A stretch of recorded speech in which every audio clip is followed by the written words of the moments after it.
Welcome to the Michigan Travel Show, a kaleidoscope of stories about the people, places, and events that shape our great state. Harry Morgan here at the Thomas Edison National Historical Park. And right there are some of the buildings here in East Orange or West Orange, New Jersey.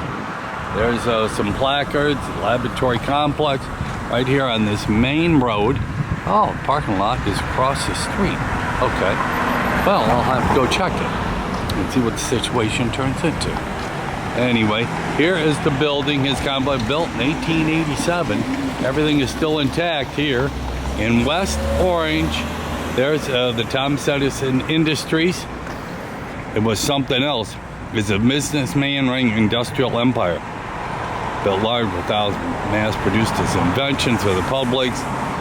Edison of capital. Always invented to obtain money to go on inventing. The imposing six-story structure to your right was completed in 1914 to produce storage and batteries for the last surviving Edison factory. The others were demolished in the 1960s.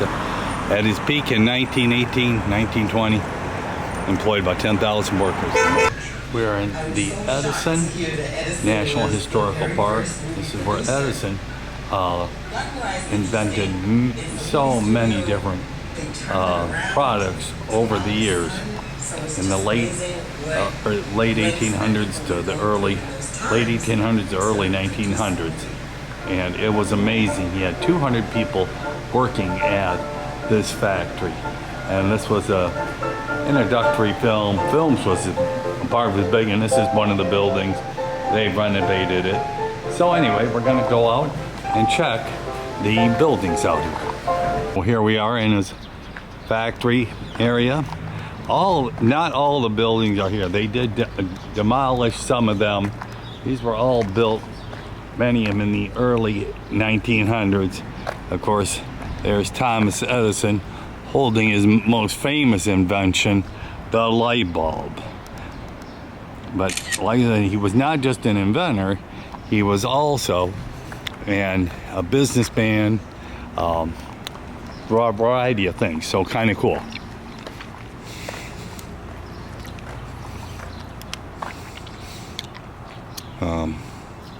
Used to be displayed in the Capitol, this statue right here.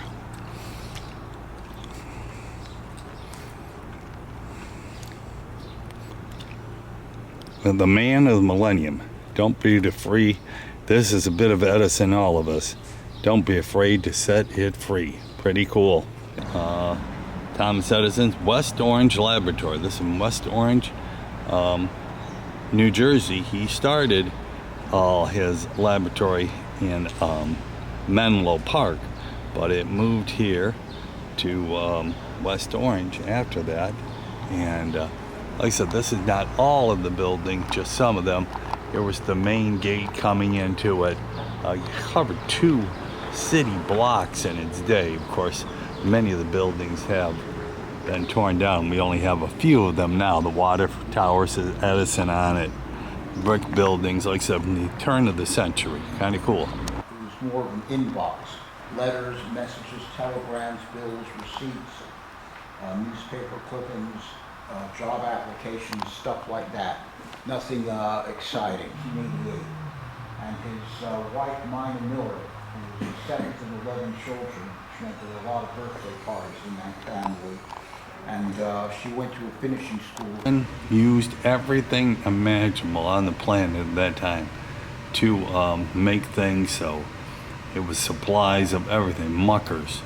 This is a men employed to carry out various experiments essential to the invention process. But he had nuts and bolts, everything, toothpicks, you name it, whatever it took to invent things. And here, metal, you name it. He tried everything. He was a genius, but it was called experimentation, and just kept trying different things to make different products. Pretty cool. So here is his workshop. He had 200 people working for him at this factory of inventing things. And of course, when he invented them, They got patented, and then got put on the market for sale, and that's how he made his money. Obviously made a fortune running it, but back then everything was run by conveyor belt and probably steam, supported steam to run all this stuff. This is pretty cool. Now, this going back to the early 1900s, how everything was made back then. We used many of these machines now like this, but they are run with an electric motor. Pretty cool. Yep. Car that he helped probably with Henry Ford to make. Kind of cool. This thing that Thomas Edison tried to use low-grade ore here in New Jersey that did not work, and then with high-grade ore, probably came from northern Michigan and all those other places. But that's interesting. And of course, this place was running in the 1890s, 1900s when he was doing all this. Very interesting. In 1914, a good portion of Edison's film storage buildings burned down. And, 4 city blocks and 13 buildings lay in ruins. But a lot of his life's work in film went up in smoke. But he, the optimist that he is, he said, "This is great. All our mistakes are burned up. Thank God we can start anew." Real optimist, to say the least. Pretty cool. But it looks along here. Like I said, there's only a small part of what used to be here. These 2 city blocks. Now it's just a small area now. Probably half a block. Interesting to see. The machine and chemical shop right here. Mixers, stuff like that. Lots of chemicals there. He did everything. He was truly a genius and wanting to make more inventions every single day. The area I just walked through is called the courtyard, where they did a little bit of some filming, this, that, everything else right over there. And like I said, this is only a small section of what used to be here. Like I said, there used to be 2 city blocks. There's the Edison water tower. Like I said, it's just a small section. They have, like I said, gatherings here. And now we're going to go in the so-called Black Maria film studio that he used to have. And it's a replica of the Black Maria, the world's first motion picture studio, dedicated to the memory of Thomas Alva Edison, the founder of the motion picture industry. I did not know he was the founder. He truly was. He changed, like I said, all this video cam because of him. It's unbelievable what he did. The father of the motion picture industry, or the founder, whatever you want to call it. Pretty cool. That is awesome. So in 1893, the Black Maria became the world's first building constructed as a motion picture studio. The odd-shaped structure was designed to keep sunlight on the stage, while Edison's film pioneers made kinostop films. Although most filming took place around noon, the Black Maria could use available sunlight at all hours. During filming, the angled roof was open to use pulleys to allow the sunlight in the studio. The entire building rests on a pivot and a wood track. As the sun's angle changed during the day, Edison's movie makers periodically stopped to filming to push the Black Maria around a few feet to keep sunlight on its stage. They used sunlight. Early sound film experiment.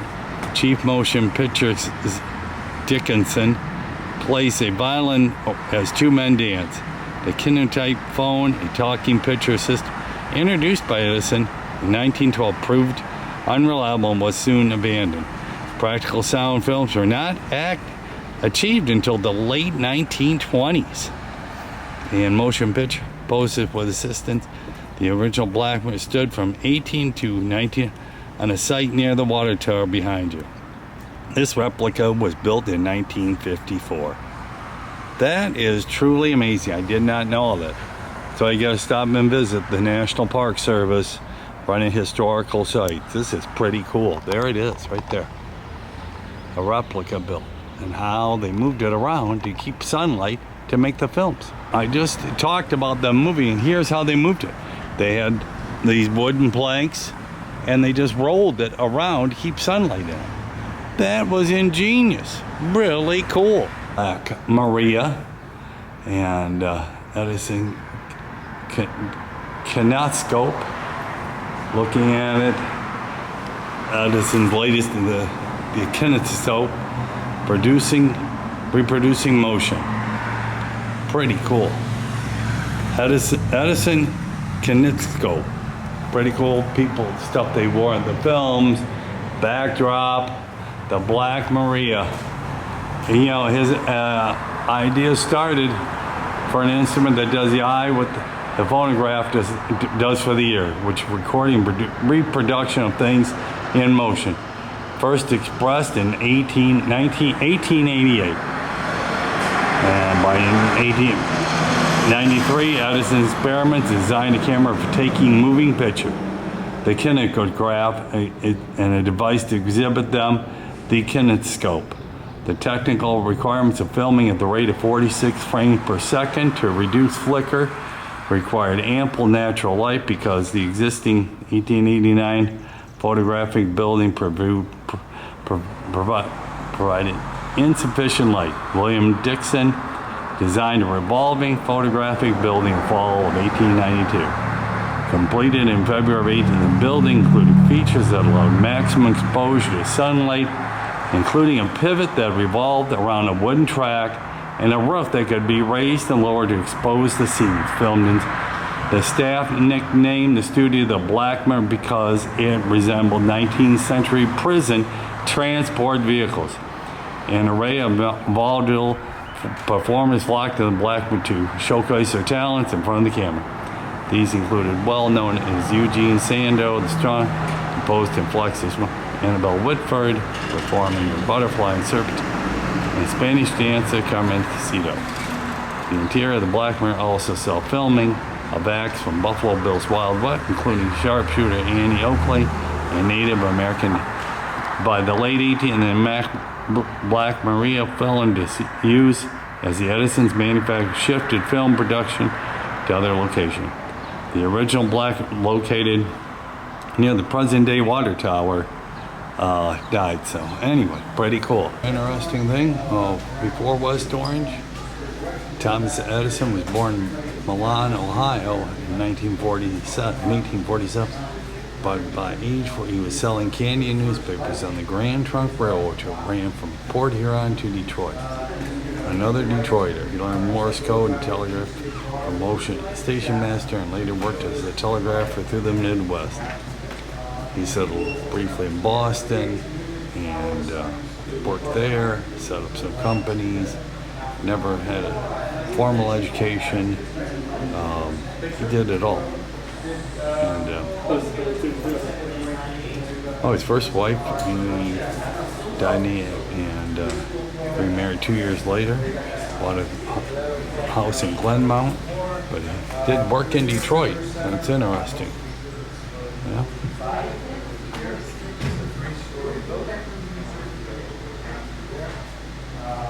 Yeah, pretty cool. And here is the visitor center, gift shop, and what's cool here, opportunity is missed by most people because it is dressed in overalls and looks like work. Well, that's true. It's always hard work to be successful. Pretty cool. This place was awesome. I was impressed. There's a phonograph demonstration at 2, so that's on the third floor in the music room. Learned all about everything that Thomas Edison did. Pants, if you like audio. The entrance to his manufacturing facility, some old railroad wheels. Like I said, this was where people clocked in. This is just a small part of what this complex once was, all headed by Thomas Edison. It truly was. He was a genius in his day. Placards here of what it used to be. This was the main gate. From 1887 to 1931, they came through this tall picket fence. The wooden gate was added in 3 years after Edison built his red brick laboratory. building one served as a physics laboratory, and they had to move it because it's too much vibration. But this was truly a masterpiece in its day. This was electric locomotive wheels, and that was that 3 miles of track back in 1892. And of course, this is the whole complex, the Thomas Edison Industries. It was unbelievable in his day. 2 solid city blocks, all here in West Orange, New Jersey. He was not just an inventor, a businessman running an industrial empire. And a large factory, thousands of employees mass-produced his inventions for the public. I never understood the importance of capital. I was invented to obtain money to go on inventing. And this place right here was built in 1914, produced storage batteries, and it's the last surviving Edison factory building. All the others were demolished in the 1960s and 70s. In the peak, in 1918, Thomas Edison Incorporated employed about 10,000 workers in West Orange. They made nickel alkaline iron storage batteries, phonographs, business phonographs, motion pictures. He is the founder of the motion picture industry. This was a great place to visit, all part of the National Park Service. And this is all part of West Orange, the main street that's been here for years, but totally different than when this was just all farming community back then. Well, this was a great place to visit. The first concrete highway slab of concrete right here, built here, and they called the Edison cement slab, built right here in 1912 in New Jersey here. Pretty cool, first slab. And then there's the Black Maria filming studio, replica obviously, but that was back in 1893 when they first started using it. And they would swing it around on these wooden planks to get more sunlight in there to make the film. That's pretty cool. This is an awesome place. Well, part of the National Park Service. Great stuff to see. Well, we're on the Edison Glenmount Estate. This is where he lived. This is just one of many houses. The complex is 13 acres. It's used for a variety of things now, but there's one of the houses. 13 acres filled with trees, the whole deal. We'll check out his huge house in a few minutes. This is where Edison lived in his day. Here it is, the picture of the placard, and this is the entrance into his Glenmount Estate. This is all part of it.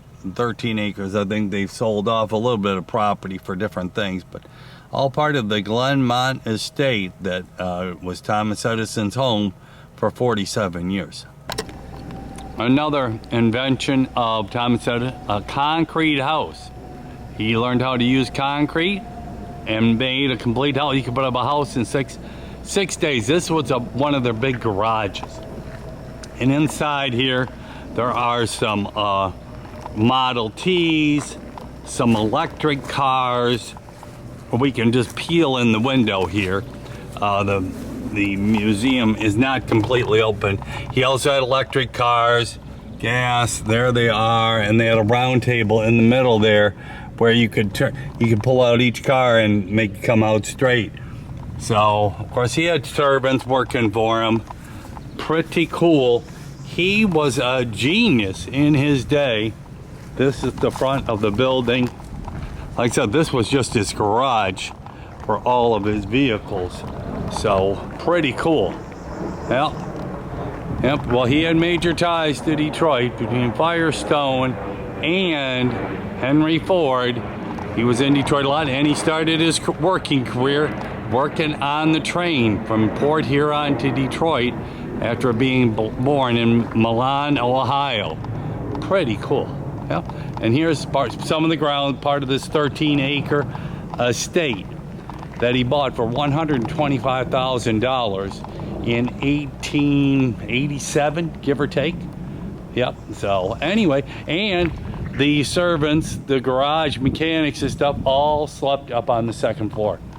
Pretty cool. He was a genius in his day. Like I said, major ties to Detroit. And the father and the founder of the motion picture industry, which I did not know he was that involved, but there it is, some of the cars in there. He even had electric cars, but it didn't work too good then. Some beautiful cars. Anyway, pretty cool. This was part of his greenhouse. They still work it just like it would be still operating. But yeah, this was the greenhouse. And you see they've got some grapevines covered for some reason, but kind of cool. And then this part of the women's here, his wife was a big community activist, and Mina Miller Edison, but she took care of the house and the community. Her gardening led to support organs that delivered flowers to shut-ins, develop children's gardens underprivileged. Her work with Eleanor Roosevelt in the National Recreation, further involvement in public, like the private and public gardens she sowed and tended. Nina Miller Edison's charity work planted the seeds for growth and change and beauty that can still be seen today. Pretty cool. Yep, that is really cool. Yep. The great Thomas Edison.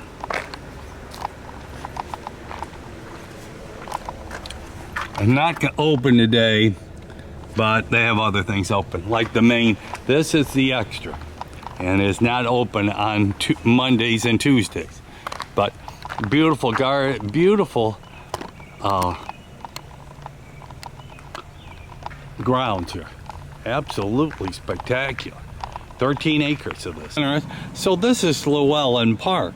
In 1853, New York architect Llewellyn Haskell hired an architect and to an old farmhouse on the eastern slope of Orange. So there's a little mountain here somewhere, and purchased more land, created Llewellyn Park, the first planned residential community in the United States. It had about 160 lots on 420 acres. And Glenmont was one of the few remaining Victorian-style estates, what is still a private residential community. That's interesting, pretty cool. There's a couple of flatheads of Thomas Edison and Nina, his wife.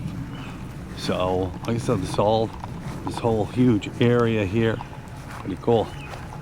And Edison's home on Glenmont. I have not seen the house yet, but in 1886, he bought Glenmont for his bride, Nina Miller.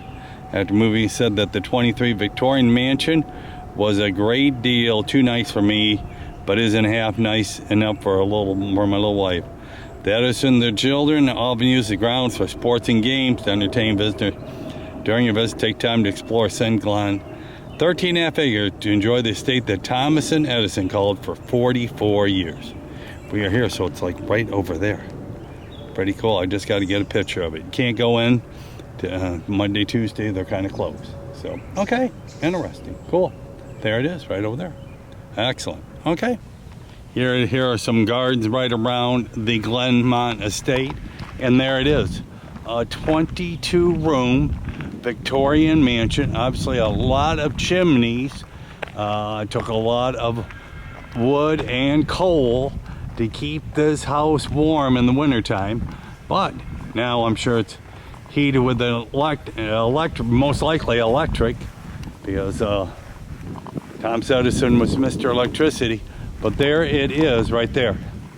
Yep, the Glenmont estate. Absolutely beautiful. Yep, and it's great. And look at the view here. If you're on the second floor, and of course back then nothing was built up, but look at that beautiful house. And then look out there.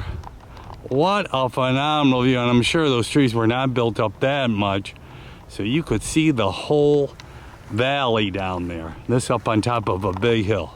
But this is the Glenmont estate, owned by Thomas Edison in his day. All wood, needs a little bit of paint. But and this run by the friends of Thomas Edison, so it's kind of semi-private, but still with the National Park Service, a collaboration of private and public and charity. Well, you can't let a place like this go down this huge circular driveway. This is phenomenal. This has been a great place to stop and visit. Like I said, Thomas Edison's complex. He was a genius, changed the world forever. Even this old camera came from Thomas Edison. Pretty cool.